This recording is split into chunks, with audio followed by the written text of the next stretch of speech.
الحمد لله الذي أنزل على عبده الكتاب ولم يجعل له عوجا قيما لينذر بأسا شديدا من لدنه ويبشر المؤمنين الذين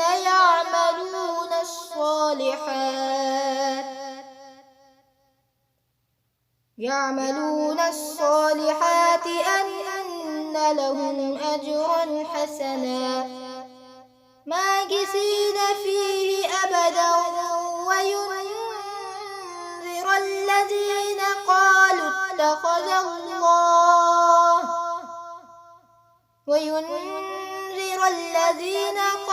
اتخذ الله ولدا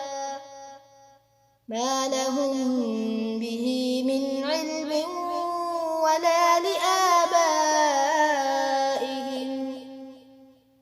كبرت كلمة تخرج من أفواههم إن يقولون إلا كذبا فلعلك باخع نفسك على آثارهم إن لم يؤمنوا بهذا الحديث أسفا إنا جعلنا ما على الأرض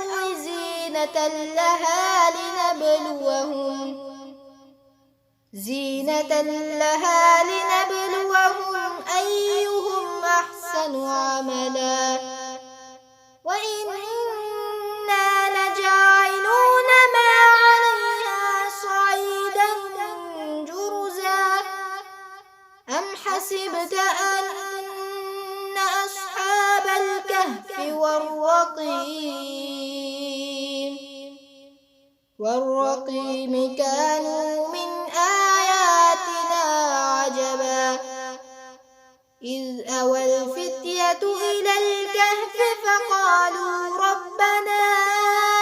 آتنا من لدنك رحمة وهيئ لنا من أمرنا رشدا فضربنا على آذانهم في الكهف سنين عددا ثم بعثناهم لنعلم أي الحزبين أحصى لما لبثوا أمدا نحن نقص عليك نبأهم بالحق إنهم فتية آمنوا بربهم وزدناهم هدى وربطنا على قلوبهم إذ قاموا فقالوا ربنا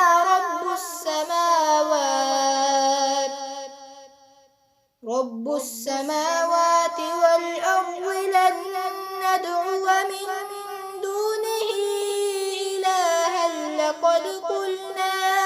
إذا شططا هؤلاء قومنا اتخذوا من دونه آلهة لولا يأتون عليهم بسلطان بين فمن أظلم ممن افترى على الله كذبا وإذ اعتزلتموهم وما يعبدون إلا الله فأووا إلى الكهف ينشر لكم ربكم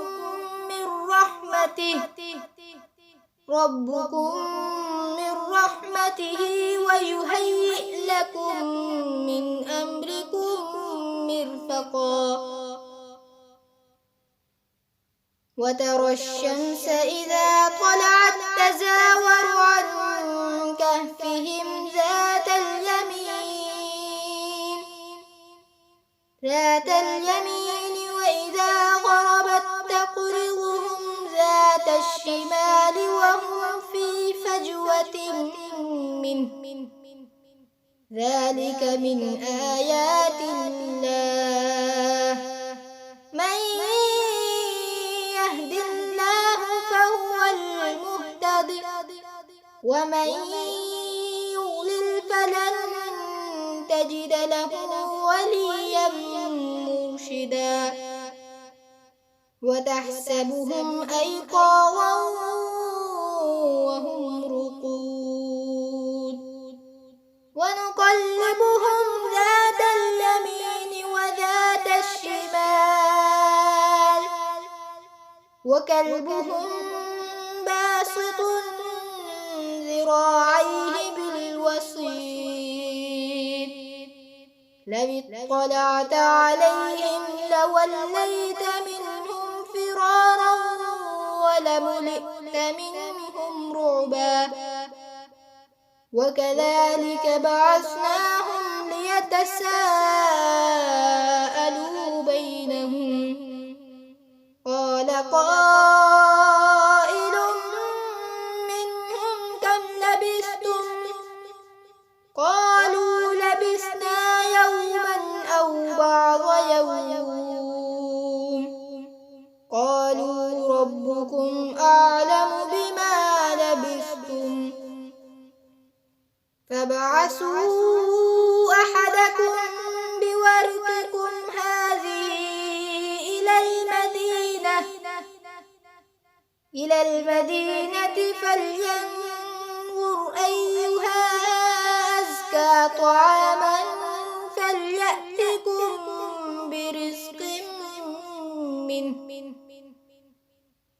فليأتكم برزق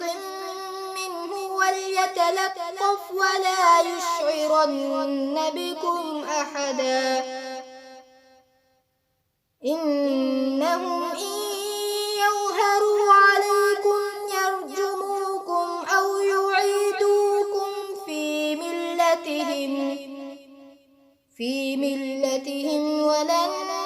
تفلحوا إذا أبدا وكذلك أعثرنا عليهم ليعلموا أن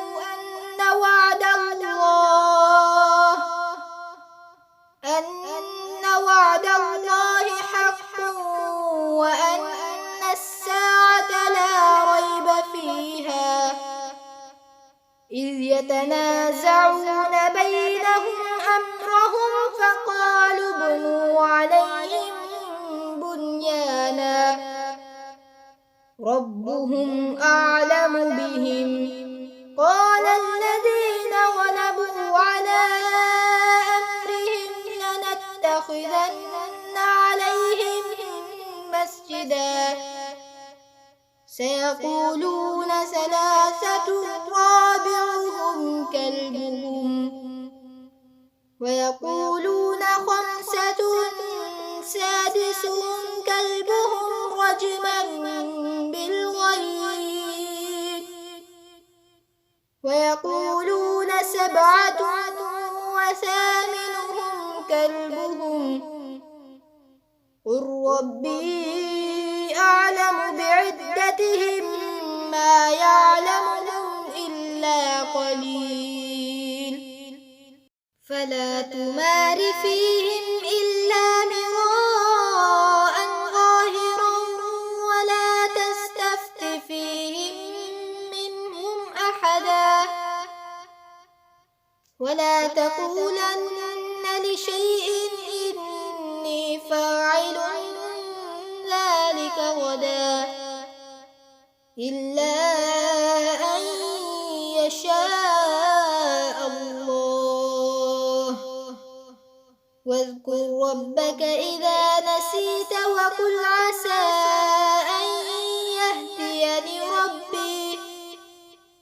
أن يهديني ربي لأقرب من هذا رشدا ولبثوا في كهفهم 300 سنين وازدادوا 9. قل الله أعلم بما لبثوا له غيب السماوات والأرض أبصر به وأسمع ما لهم من دونه من ولي ولا يشرك في حكمه أحدا. واتل ما أوحي إليك من كتاب ربك لا مبدل لكلماته ولن تجد من دونه ملتحدا. واصبر نفسك مع الذين يدعون ربهم بالغداة والعشي يريدون وجهه ولا تعد عيناك عنهم تريد زينة الحياة الدنيا ولا تطع من أغفلنا قلبه عن ذكرنا واتبع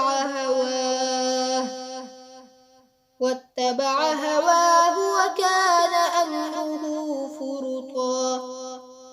وقل الحق من ربكم فمن شاء فليؤمن ومن شاء فليكفر إنا أعتدنا للظالمين نارا أحاط بهم سرادقها وإن يستغيثوا يغاثوا بماء كالمهل يشفي الوجوه بئس الشراب وساءت مرتفقا. إن الذين آمنوا وعملوا الصالحات إنا لا نضيع أجر من أحسن عملا أولئك لهم جنات عدن تجري من تحتهم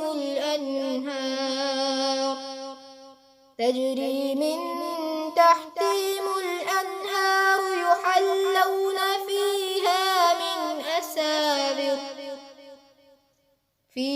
من أساور من ذهب ويلبسون ثيابا خضرا من سندس واستبرق متكئين فيها على الأرائك نعم الثواب وحسنت مرتفقا.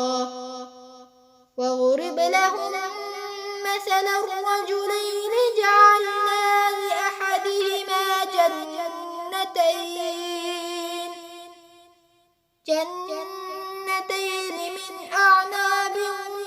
وحففناهما بنخل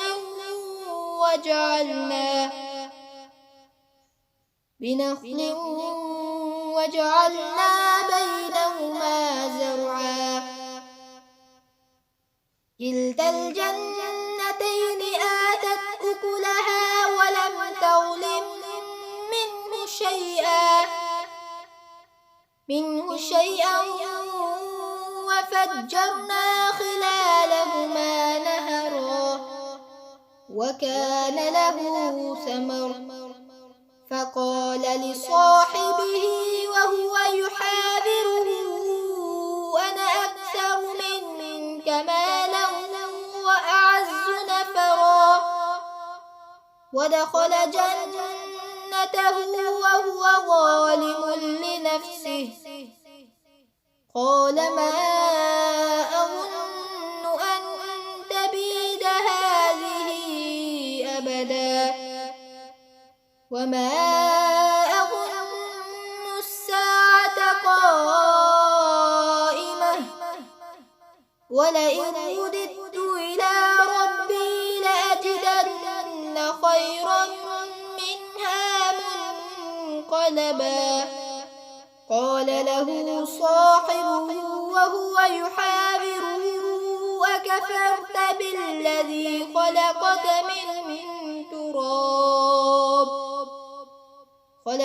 من تراب ثم من نطفة ثم سواك رجلا لكن هو الله ربي ولا أشرك بربي أحدا ولولا إذ دخلت جنتك قلت ما شاء الله لا قوة إلا بالله إن ترني أنا أقل منك مالا وولدا فعسى ربي أن يؤتيني خيرا من جنتك ويرسل عليها حسبانا من السماء فتصبح صعيدا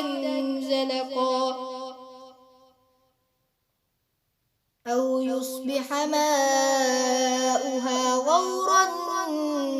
فلن تستطيع له طلبا وأحيط بثمره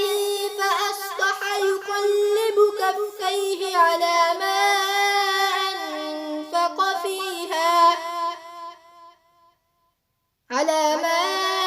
أنفق فيها وهي خاوية على عروشها ويقول يا ليتني لم أشرك بربي أحدا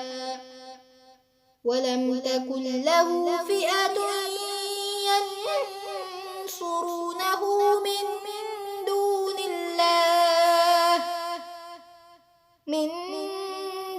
الله وما كان منتصرا هنالك الولاية لله الحق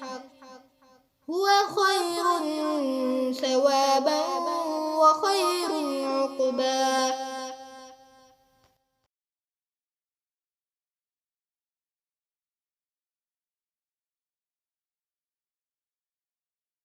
واضرب لهم مثل الحياة الدنيا كماء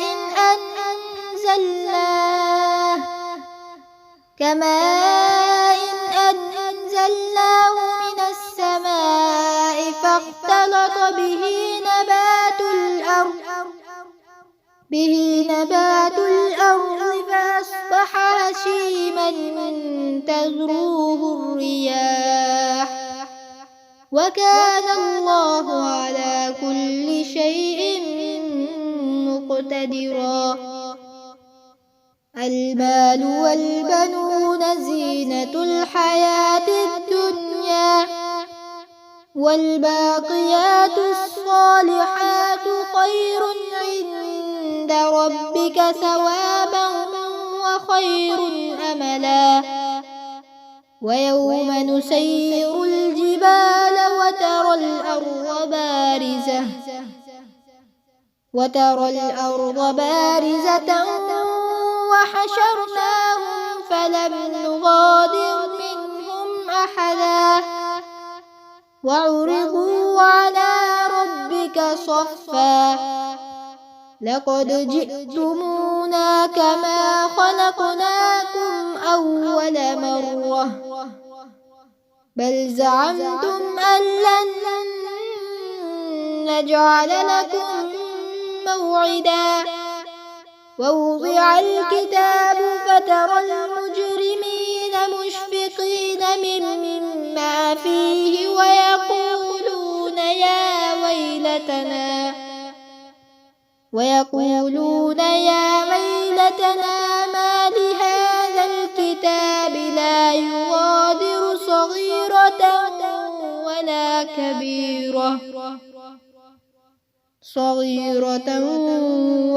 كبيرة إلا أحصاها ووجدوا ما عملوا حاضرا ولا يظلم ربك أحدا. وإذ قلنا للملائكة اسجدوا لآدم فسجدوا إلا إبليس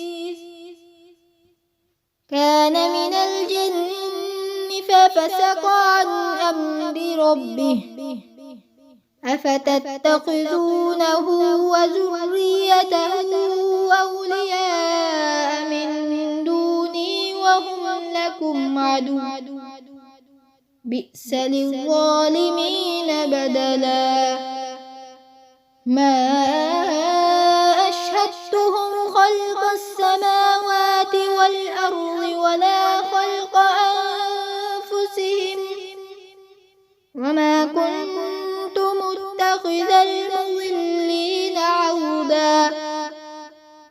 ويوم يقول نادوا شركائي الذين زعمتم فدعوهم فلم يستجيبوا لهم وجعلنا بينهم موبقا. ورأى المجرمون النار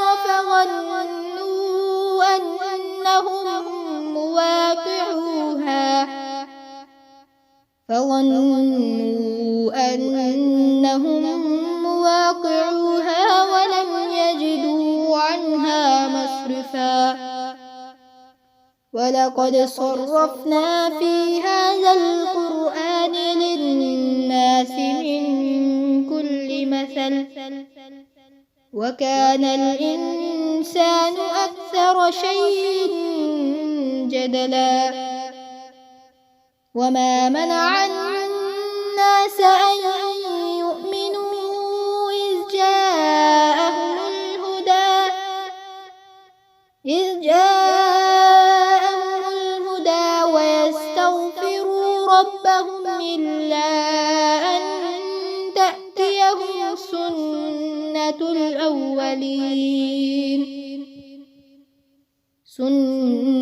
الأولين أو يأتيهم العذاب قبلا. وما نرسل المرسلين إلا مبشرين ومنذرين ويجادل الذين كفروا بالباطل ليدحضوا به الحق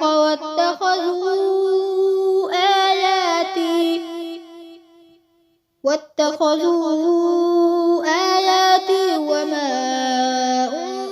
أنذروا هزوا. ومن أظلم ممن ذكر بآيات ربه فأعرض عنها ونسي ما قدمت يداه. إنا جعلنا على قلوبهم أكنة أن يفقهوه وفي آذانهم وقرا وإن تدعهم إلى الهدى فلن يهتدوا إذا أبدا. وربك الغفور ذو الرحمة لو يؤاخذهم بما كسبوا لعجل لهم العذاب بل لهم موعد لن يجدوا من دونه موئلا. وتلك القرى أهلكناهم لما ظلموا وجعلنا لمهلكهم موعدا. وإذ قال موسى لفتاه لا أبرح حتى أبلغ مجمع مجمع البحرين أو أمضي حقبا فلما بلغا مجمع بينهما نسيا حوتهما فاتخذ سبيله في البحر سربا فلما جاوزا قال لفتاه آتنا غداءنا لقد لقينا من سفرنا هذا نصبا قال أرأيت إذ أوينا إلى الصخرة فإني نسيت الحوت وما أنسانيه إلا الشيطان أن أذكره واتخذ سبيله في البحر عجبا قال ذلك ما كنا نبغي فارتدا على آثارهما قصصا فوجدا عبدا من عبادنا آتيناه رحمة من عندنا وعلمناه من لدنا علما قال له موسى هل أتبعك على أن تعلمني مما علمت رشدا قال إنك لن تستطيع معي صبرا وكيف تصبر على ما لم تحط به خبرا قال ستجدني إن شاء الله صابرا ولا أعصي لك أمرا قال فإن اتبعتني فلا تسألني عن شيء حتى أحدث لك منه ذكرا فانطلقا حتى إذا ركبا في السفينة خرقها قال أخرقتها لتغرق أهلها لقد جئت شيئا إمرا قال ألم أقل إنك لن تستطيع معي صبرا قال لا تؤاخذني بما نسيت ولا ترهقني من أمري عسرا فانطلقا حتى إذا لقيا غلاما فقتله قال أقتلت نفسا زكية بغير نفس لقد جئت شيئا نكرا قال ألم أقل لك إنك لن تستطيع معي صبرا قال إن سألتك عن شيء بعدها فلا تصاحبني قد بلغت من لدني عذرا فانطلقا حتى إذا أتيا أهل قرية استطعما أهلها فأبوا أن يضيفوهما فوجدا فيها جدارا يريد أن ينقض فأقامه قال لو شئت لاتخذت عليه أجرا قال هذا فراق بيني وبينك سأنبئك بتأويل ما لم تستطع عليه صبرا أما السفينة فكانت لمساكين يعملون في البحر فأردت أن أعيبها وكان وراءهم ملك يأخذ غصبا. وأما الغلام فكان أبواه مؤمنين فخشينا أن يرهقهما طغيانا وكفرا، فأردنا أن يبدلهما ربهما خيرا منه زكاة وأقرب رحما. وأما الجدار فكان لغلامين يتيمين في المدينة وكان تحته كنز لهما وكان أبوهما صالحا، فأراد ربك أن يبلغا أشدهما ويستخرجا كنزهما رحمة من ربك وما فعلته عن أمري، ذلك تأويل ما لم تسطع عليه صبرا. ويسألونك عن ذي القرنين قل سأتلو عليكم منه ذكرا. إنا مكنا له في الأرض وآتيناه من كل شيء سببا، فأتبع سببا حتى إذا بلغ مغرب الشمس وجدها تغرب في عين حمئة ووجد عندها قوما، قلنا يا ذا القرنين إما أن تعذب وإما أن تتخذ فيهم حسنا. قال أما من ظلم فسوف نعذبه ثم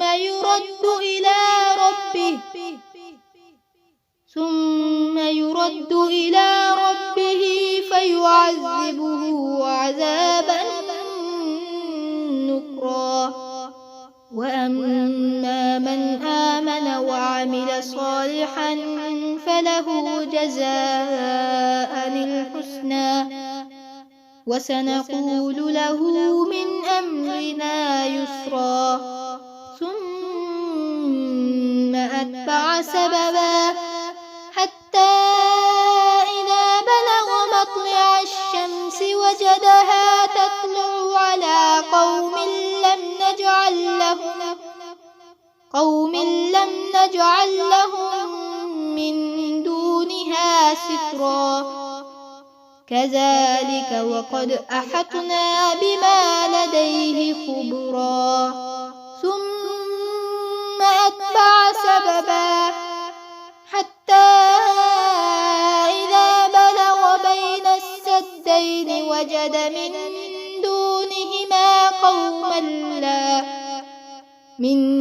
دونهما قوما لا يكادون يفقهون قولا. قالوا يا ذا القرنين إن يأجوج ومأجوج مفسدون في الأرض فهل نجعل لك خرجا على أن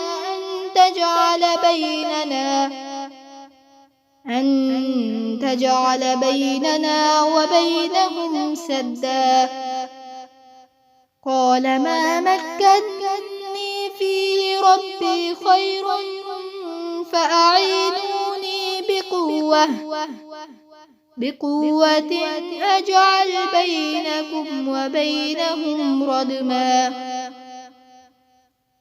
آتوني زبر الحديد حتى إذا ساوى بين الصدفين قال انفخوه حتى إذا جعله نارا قال آتوني يفرغ عليه قطرا. فما استطاعوا أن يظهروه استطاعوا له نقبا قال هذا رحمة من ربي فإذا جاء وعد ربي جعله دكا وكان وعد ربي حقا وتركنا بعضهم يومئذ يموج في بعض ونفخ في الصور فجمعناهم جمعا وعرضنا جهنم يومئذ للكافرين عرضا الذين كانت أعينهم في غطاء عن ذكري وكانوا لا يستطيعون سمعا أفحسب الذين كفروا أن يتخذوا عبادي من دوني أولياء إنا أعتدنا جهنم للكافرين نزلا قل هل ننبئكم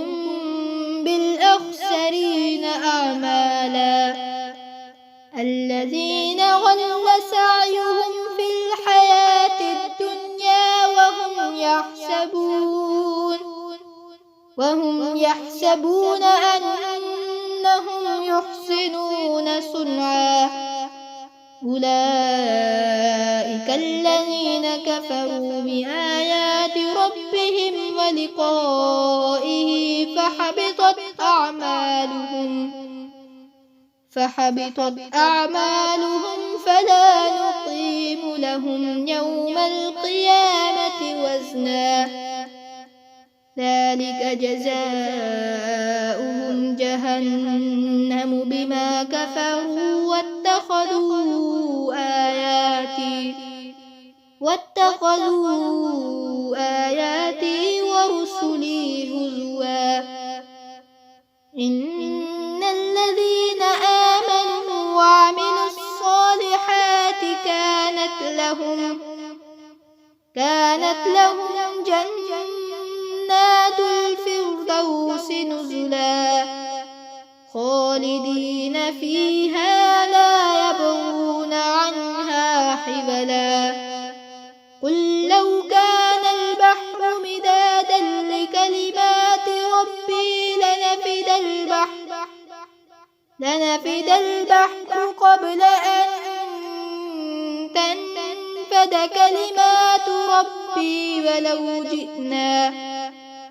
ربي ولو جئنا بمثله مددا قل إنما أنا بشر مثلكم يوحى إلي أنما إلهكم إله واحد فمن كان يرجو لقاء ربه فليعمل